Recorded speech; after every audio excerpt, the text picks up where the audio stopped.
An investor purchases a small residential building. The value of the property based on the income method using the following figures is: the annual rental income is $4 lakh, the annual operating expense is $2,50,000, the investor's tax rate is 25%, the financing percent is 90%, the holding period is 8 years, and the market capitalization rate is 20%.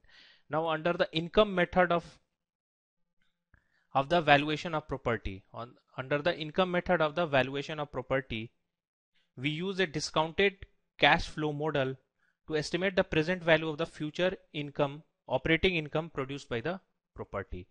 So under the income method for the valuation of a property, we calculate the present value of the future cash flows associated with the operating income of the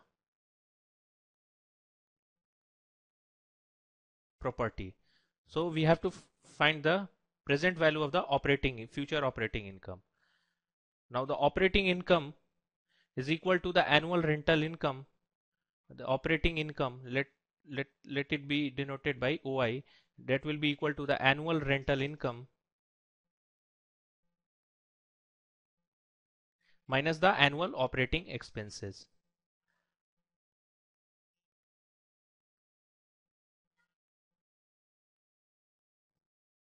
Which is equal to $400,000, $4 lakh minus $2,50,000, which will be equal to $1,50,000.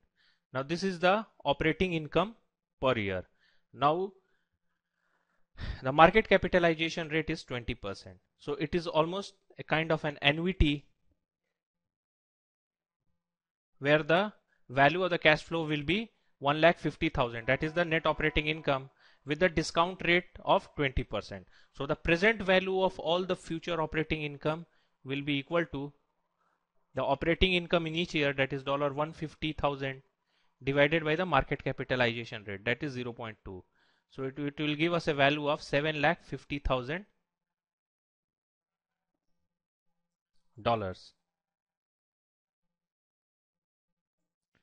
So $7,50,000 is the value of the property based on the income method. So the correct option is option A.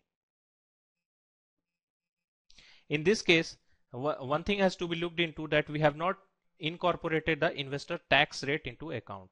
So under the income method for the valuation of the property, the investor's tax rate is not used.